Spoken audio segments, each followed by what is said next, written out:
올해 킬러 문제 이슈 때문에 다들 걱정이 많으신 것 같습니다. 상담해 보시는 분들도 요즘 킬러 문항 이슈가 있잖아요. 혹시 수시도 영향을 받진 않을까요? 하고 물어보시는 경우도 엄청 많더라고요. 그렇다면 올해 수시는 정말로 과열되고 폭발할까요? 한번 자세하게 살펴보도록 하겠습니다.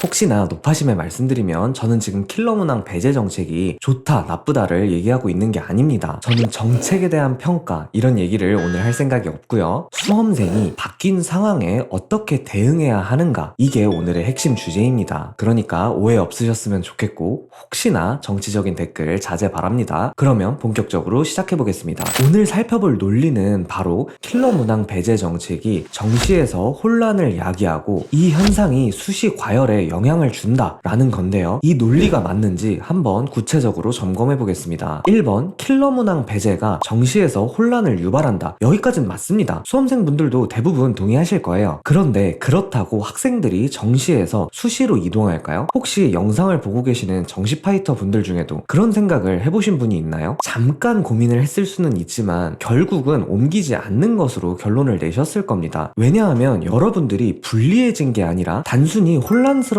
뿐이니까요. 보면 혼란스럽다의 뜻을 잘못 이해하고 계신 분들이 많은 것 같습니다. 혼란스럽다와 불리하다는 동의어가 아니에요. 입시는 상대평가고 제로섬 게임입니다. 누군가가 불리해지면 누군가가 유리해진다는 겁니다. 모집 인원이 줄어든 게 아닌 이상 합격하는 인원도 변하지 않아요. 지금은 변수가 많아졌을 뿐인 거고, 이 변수는 경우에 따라서 여러분들에게 유리하게 작용할 수도 있다는 사실을 기억하셔야 합니다. 그럼에도 불구하고 불안하실 수 있으니까 처음 했던 주장의 모순을 살펴보겠습니다. 처음의 주장은 학생들이 정시에서 수시로 이동한다는 거였죠. 그러면 정시는 지원자가 줄어들게 될 겁니다. 그리고 모집 인원은 이따가 자료까지 제시해 드릴 건데 오히려 늘었으면 늘었지 줄어들지 않았어요. 즉, 이 말이 맞다면 정시는 작년보다 경쟁률이 줄어들 거라는 얘기입니다. 그러면 올해 정시는 펑크나는 학과가 많아지고 작년보다 입결이 내려가겠죠. 올해 정시는 숨은 기회의 장이 될 거예요. 근데 진짜로 이렇게 되는 게 맞다면, 정시가 숨은 기회의 장이 맞다면 도대체 왜 정시에서 수시로 넘어오나요? 모순이잖아요. 말이 안 되는 겁니다. 모집 인원이 줄었다면 모를까, 모집 인원이 그대로인 상태에서 이런 일이 발생할 수가 없습니다. 아까 자료까지 제시해드린다고 말씀드렸죠. 올해 예상 수험생은 41만 명으로 역대 최소 수준입니다. 작년보다도 7% 넘게 감소할 거라는 예상이 지배적이에요. 그런데 수도권 대학의 정시 모집 인원은 4만 6천 명에서 4만 7천 명으로 약 1000명가량 늘었습니다. 이것만으로도 경쟁률이 살짝 줄어들 것을 예상할 수 있는데 수시로 더 이동한다? 진짜 말이 되지 않는 주장이에요. 딱 이 개념만 잡아두시면 헷갈리지 않으실 겁니다. 올해 정시는 혼란스러워진 게 맞다. 하지만 그 말은 위아래로 등락폭이 커졌다는 얘기지 무조건 불리해졌다는 얘기가 아니다. 꼭 기억하시길 바라겠습니다. 근데 여기서 이런 주장을 하시는 분들이 있을 수 있습니다. 모집 인원이 그대로여도 반수생이 늘어났다. 수능이 쉬워졌다니까 나도 한번 해볼 수 있지 않을까? 이런 생각을 하는 학생들이 늘어났다는 거죠. 그래서 경쟁률도 같이 늘어날 수 있다. 이런 주장인데 우리는 이런 반수생들을 다른 말로 허수라고 부릅니다. 수능이 나한테만 쉬워진 게 아닌데 이런 이유로 수능에 다시 진입한다니요. 물론 다른 이유가 같이 있으신 분들도 있겠죠. 하지만 그런 분들은 이번 킬러 문항 이슈가 아니었어도 어차피 다시 수능에 들어오셨을 분들인 겁니다. 다른 해에도 이런 실력파 반수생들은 늘 많았어요. 올해만 특별한 게 아닙니다. 이것도 실질 경쟁률 증가의 요인으로 보기는 어렵다는 뜻이에요. 결론입니다. 아까 말씀드렸던 내용이지만 다시 한번 정리해드리겠습니다. 올해 정시 혼란스러운 거 맞습니다. 위아래로 변동폭이 커졌기 때문에 스트레스 많이 받으실 거예요. 하지만 그 변동의 방향이 아래로만 치우쳐 있는 건 아닙니다. 정시 경쟁률이 조금이지만 오히려 줄어들었는데 정시에는 사람이 몰리지 않고 수시에만 사람이 몰린다? 그거는 그렇게까지 설득력 있는 주장이 아니라는 거예요. 사실 이런 소문이 돌고 있는 이유는 알고 있습니다. 저도 사교육에 몸담고 있는 사람으로서 이런 말하기 조금 뭐하지만 팩트는 팩트입니다. 수험생들이 불안에 떨면 떨수록 사교육계가 유리해지기 때문에 그래요. 그래서 이 주장이 사실인 양 얘기하시는 분들이 많은 거고, 잘 모르시는 학부모님들은 그 말을 믿고 그 불안을 서로 공유하시게 되니까 그 소문이 무시할 수 없는 소문이 되는 거죠. 절대로 불필요한 걱정으로 인해서 잘못된 선택을 하지 마시길 바랍니다. 사실 지금 교과 전형에서는 킬러 문제 배제 이런 게 중요한 게 아니고 최저 등급이 완화됐다는 사실을 수능지를 걱정하셔야 합니다. 올해 엄청나게 많은 대학들이 수능 최저 등급을 완화했기 때문에 차라리 이 때문에 등급이 올라갈 수는 있어요. 이외에도 학교별로 알아두어야 할 중요한 변동사항, 중요한 평가 기준이 얼마나 많은데 이상한 소문들에 휘둘리다가 진짜로 중요한 일들을 등한시하는 일이 없었으면 하는 바람입니다. 그러면 도움이 되었길 바라면서 오늘 영상은 여기서 마치도록 하겠고, 실제 수능을 본 이후에는 정시를 준비하시는 분들을 위해서 비슷한 주제로 두 번째 영상을 제작해 보도록 하겠습니다. 감사합니다. 입시크릿이었습니다.